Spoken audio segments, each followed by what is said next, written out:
no one ever called her by Anita, and I got that special name. One of the other things that I feel like I got from her, a legacy I got from her, is her love of music. And our family definitely shares that, and it's definitely something passed on. And if you heard at the beginning of the program, that was my grandma and grandma singing some of the old kind of gospel folk songs, and that's some of our songs in that. And these are our family songs that we've sang at special occasions and stuff. And so that's why it's part of our service today. So thank you, and please sing along with me on all of them, because that is what we like to do. We want to sing together and share together that way. So thank you. Anita Beth Warwick, a beautiful daughter, wife, mother, sister, grandmother, great-grandmother, and friend, left this earth to join our Heavenly Father on March 17, 2016. Anita Beth Reese was born in Montana in 1944 to Wade and Edna Reese. She was raised on a farm on the beautiful Montana High Line. She graduated from Kremlin High School and met Bill, the love of her life, while cheerleading at a basketball game. They married in 1982. They moved to Oregon in 1968, and she spent her days raising their 3 daughters. She later worked for the U.S. Postal Service and received her associate's degree in business. She was a master cake decorator, seamstress, and musician. She hosted many holidays and get-togethers with families and friends, and opened their home to exchange students and others. When needing the answer to questions or how to do things, the words, "We should ask Mrs. Warwick," Beth, Mom, Grandma, were spoken by us all. Many years were spent traveling to wonderful places and enjoying winters in Arizona. Beth loved her church family, working in the garden, playing cards with the gang. Thirsty Thursdays on Third swimming. Say that 3 times. Yeah. Thirsty Thursdays on Third swimming, and of course shopping. She was a volunteer for CASA, court-appointed special advocates, and was passionate about helping children. She also volunteered for Helping Hands and Hands Extended Ministries, where she made quilts and helped with the financial needs of the less fortunate. Beth believed the legacy of her beloved family: husband Bill of McMinnville, daughters Anita, Jim, the wife of Jim Marble of Newburgh, Oregon, Corrine, the wife of Dave Marshall of Bend, Oregon, Janelle, the wife of Darren Rutke of Amity, Oregon, grandchildren Claire, Wesley, David, Eric, Renee, Michael, Emily, Reese, Kara, Stephanie, Will, and Alfie. Is that Will or Will? Will and Al and Alan. And Al. And Alan. Good. She was excited to become Dee to great-granddaughter Kyla. She is also survived by her mother Edna Reese of Montana, brother Glenn, sister Margie, brother Ken, and many nieces and nephews, and very dear friends. Contributions can be made to Beth Warwick's Memorial Fund at any First Federal Bank branch, and the proceeds will go to CASA.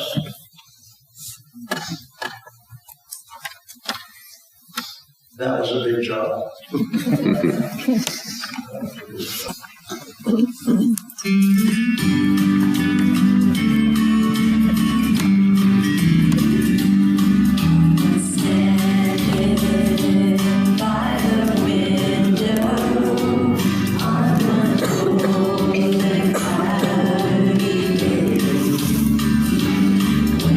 Saw that first come rolling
Okay, this poem was written by a niece of Beth, and her name was Estelle, and I am Chad, I am the nephew of Beth.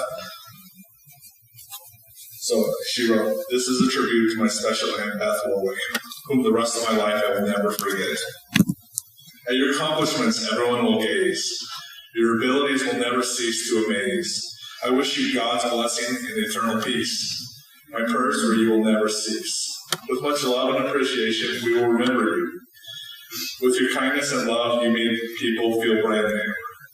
Your cheerleading was so full of energy, I wish you could pass some to me. Among your many talents, you were a great cook. On culinary arts, you could have sold a best-selling book. You grew the most beautiful flowers that people would love and admire for hours. Jesus gave you many wonderful powers. The pleasure of your company was always ours. You are now with God in His heavenly towers. You were always a wonderful mother. The sacrifices and love you gave were like no other. Everyone saw you as a wonderful wife. Bill will remember you for all his life. For all that you did, we say thank you. Our love for you will always remain true. Love, Estelle Warwick." You probably can hear me. Beth and I were friends for 50 years, and we met in Red Lodge, Montana in 1967. And for those that are doing the math, I'm 1 year short of 50. I rounded up. We met and were instant friends because Beth was so much fun to be with. We all know that, all of you that are here. She's a wonderful person to be with. And the following year, we moved from Red Lodge, Montana to Oregon, and we discovered together this beautiful state. Beth loved to explore, and we went around the countryside to all of the fruit stands because there were different fruits and different vegetables, and flowers were twice as big as they were in Montana. And we still marvel at the fact that we had 2 walnut trees in our front yard. And the ocean. Beth loved to discover and explore, and she loved the ocean. So because we were displaced like we were from our home, and we had our family back there, all of our friends here became our family. The Warwicks, the Andersons, the Nimrods, the Koreas. I could keep on naming many, and we had a good time together. We did our birthdays and our anniversaries together, and Beth always did the cakes and always did the beautiful flower arrangements that you've seen. She was an amazing person. She could do everything well.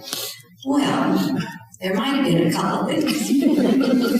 We went camping together one time, and there was this small lake in the middle of the campground, and there was a rowboat. And Beth and I thought, well, we can row across this lake.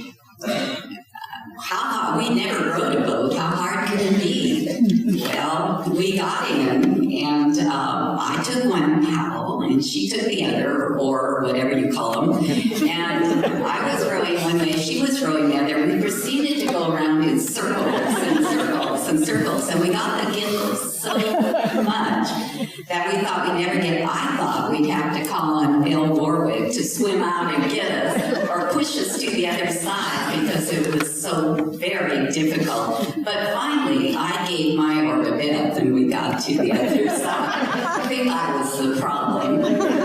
So we also played games together, board games, and Beth was a pretty good sport, except by the time Bill, my husband Bill, had beaten us in Scrabble 5 or 6 different times, she picked up the Scrabble board with all the tiles in it and threw it at him. You can bet that he never let her forget that. So we had a lot of fun together, but you know, we raised our children together. We supported each other raising our children. When Corinne ran away from home, she started across on one side of Sheridan, and we lived on the other, and she was rolling her little suitcase with all of her prized possessions across the side. Finally, somebody saw her. She was like 4 years old and tiny, and she was marching across town. So one of the ladies from our church caught her and asked her what she was doing, and she said, "I'm running away from home and I'm going to the Hiltons." By the time she got there, I don't think she remembered what she was mad at, and somehow we sorted it out and got her back home. But Beth took care of our children too, and she always handled things. We all know she could always handle things. For example, one morning after it rained, my daughter Amy was playing in the front yard, and suddenly she appeared at the door with a dead rat in her hands. And I mean a dead rat. I would have been screaming and running around the house, but Beth just very gingerly took her out to the garbage can and had her unceremoniously throw it, and she kept saying, "Poor thing, poor thing." I think she thought Beth could bring it back to life. I don't know what the deal was. She went on to study science in college, so she probably just needed to explore this. So we had Corinne running away from home, and Amy finding dead rats, and Nita, who was she was the oldest. She and Alan had already been in school at this time, but she was the oldest and always seemed organized and busy, and Alan was always busy and loved everything about life, and Janelle wasn't even born yet. And so we all rejoiced and were so happy when we could hold her as a tiny baby. And then the families expanded a bit. We had Beth, the Warwicks, all of you opened your hearts and your home to a lot of kids. There was Matthew, Cecilia. I better not start naming them because I'll forget who they are. And then we had the privilege of welcoming Jim Morford into our home. And all of them, the children, the grandchildren, everyone, turned out to be wonderful adults. We did our job. A couple of weeks ago, I had the privilege of listening to a speaker, Sheryl Sandberg, who is the Chief Operating Officer of Facebook. And she went through a similar experience to what we have. She spoke at Erica, our oldest granddaughter's graduation in Berkeley, California, from college. And she had a similar experience to what we have had with Beth. Her husband died unexpectedly without any forewarning or any obvious medical reasons, and she was grieving, as all of us have grieved. I have grieved long and hard since March 17th, and I would wake up in the middle of the night, and that would be the first thing I would think of. My mind couldn't get around it or comprehend it, and I'm sure that some of you experienced that as well. So this Sheryl Sandberg, she was going to an event, and she was talking with her friend about her husband, and she said, "I don't want to go to the event without him. I want my day back." And her friend very lovingly but firmly said, "That would be option A." And we don't have option A. We no longer have option A. And we don't have option A as well. As you agreed, I know, we know that where she is. So we ask ourselves, what is option B? Well, she was a wonderful Christian, and she knew where she would be when she died. And she was ready. She said she wasn't afraid to die, and she told us that. So what is our option B? Well, in the words of my daughter, Amy, from now on, she'll be our guardian angel. So, thank you for listening to my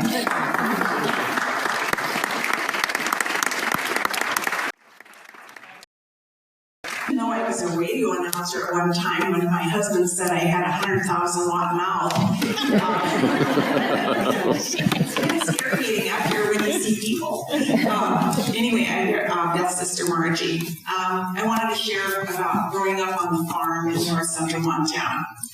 And I guess you'd call we had an idyllic life as children. Because we were a little isolated, we didn't have other kids in the neighborhood to play with. Instead, it was, on today's terms, a back to the nature life, where we had a big garden for food, raised cows, pigs, chickens, turkeys, dogs, and cats. A lot of cats. Beth and I love cats. The story I wanted to share about our life was when Beth and I were small, and we would pretend that we were cows. We have a lot of cows around us, so that's what we did. So we would be cows grazing in the pasture, and one day we decided to be cows grazing in our mom's garden. And we grazed over the top of her cabbage plants. And during our grazing, we bit the tops off of every cabbage plant. Imagine our mother's dismay when she discovered her mutilated cabbages. And she surmised, Beth and I did not tell her, that our poor dog must have had malnutrition or something was wrong with him. He was just so neglected. So she just started giving him more food. And Beth and I benefited, we didn't let on for many, many years. And so it wasn't until Beth and I were adults that we confessed to the dastardly deed, eating the cabbage plants instead of the dog. And we were just pretending to be cows grazing. Anyway, whether it was innocently tearing up my dad's haystack to feed our cats some more mice, or whatever. And as we were tearing the haystack apart to get to the mice, a mouse ran right up her leg, and she dropped her drawers because mouse in her pants. But anyway, Beth was my first friend, and I will miss her, and she will forever be in my heart.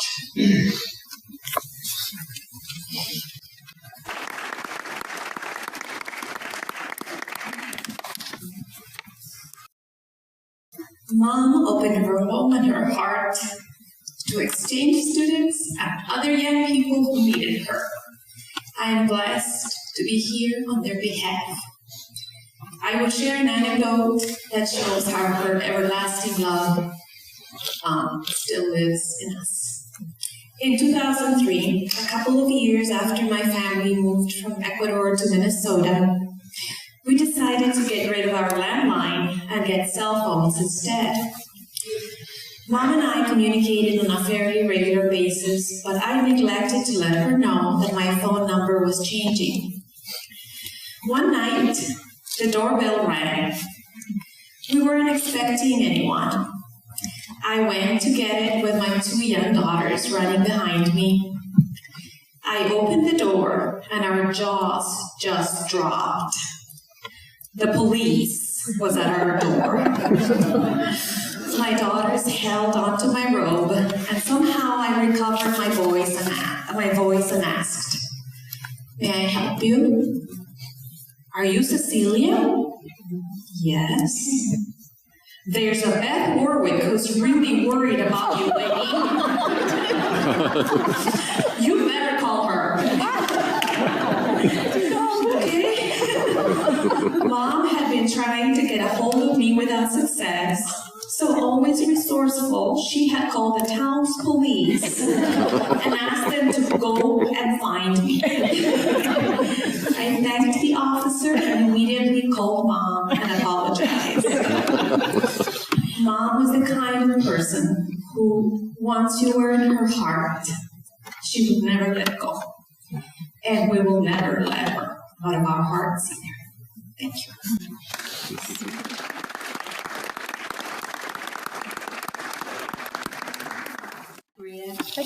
And Yeah, pick it up. Okay. Oh, you can pick it up. Just pick it up out of Yeah, there you go. I'm Valerie Marie. I may have to read this so I can get through it. That I was a Korea family, Rich Korea, Peggy Korea, and my sister was Tiffany Korea. Mrs. Warwick took care of my sister and I when my parents were at work. My first day, my mom asked me, "How was it?" I said as a 2-year-old, "Fun, Mommy, fun."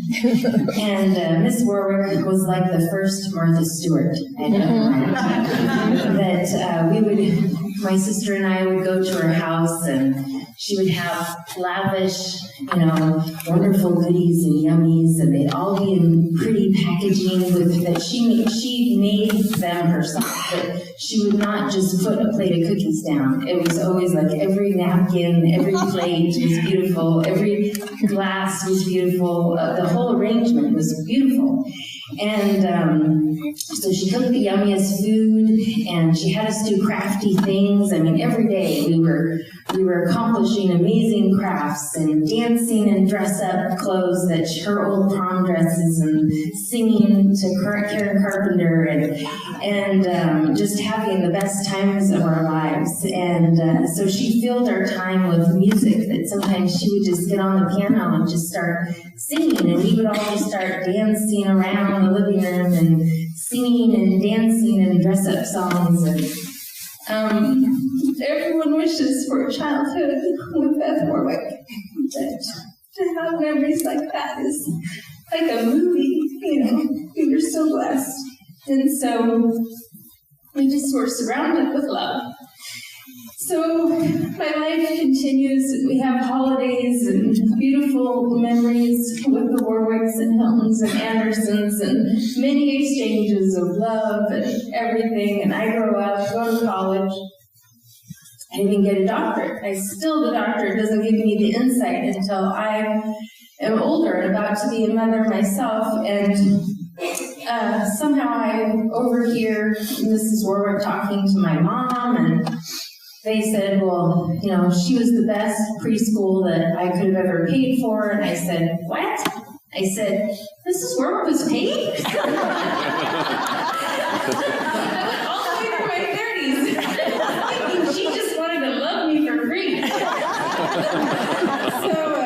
I said, it was the first time that I realized she was paid to be our caregiver. I thought and felt her joy caring for my sister and I. It was never a job for her. It was her natural gifts she shared, and I will love her eternally for that.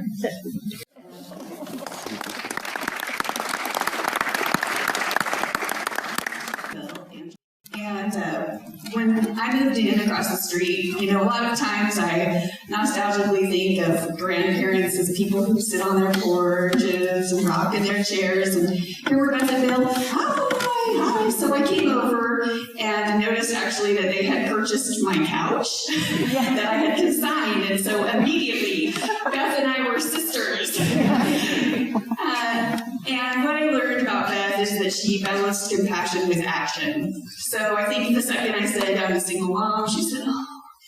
And then about 5 days later, my daughter she kneeled on scissors, and I sent my son across the street, and I said, get Beth. And she came across the street, and she said, what? And I said, I have to go to the emergency room, and there's no one to be with Lane, so can you get in my car? And she said, okay. Beth was very compassionate when I'm a teacher, and I would say, some of these teen parent students are just struggling, and she'd say, I know, I'm a CASA to one of them. And she was a CASA to a couple of my students, and so many people just say, these people just have so much going on, and Beth would feel so bad, and she'd say, but I'm their CASA. So I think that, for my kids who had Beth as a model, across the street, to see that we can have compassion for people, but that we can turn that into action is priceless.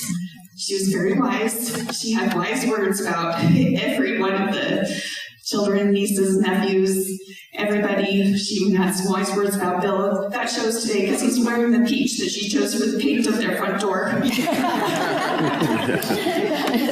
But she was a gift to us, and thank you to her family for sharing her.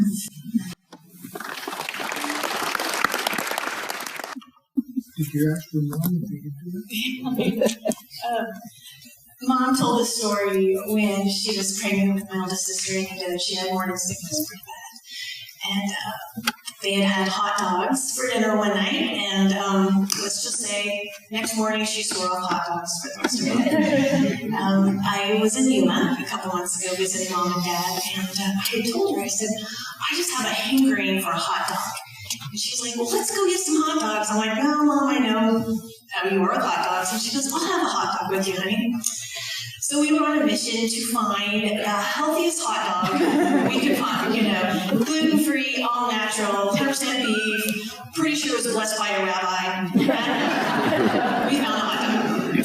So we came back to our house, we had hot dogs that night, and we were just kind of eating them, kind of in silence, looking at each other, and we get done. I look at her and I said, I think it's the nitrates that actually make them taste good, because they were not that good. So she went to bed, and my mom's last meal on earth was that hot dog. My point is this.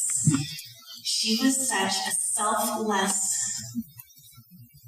person who put us girls and so many others before herself. She ate that hot dog for me.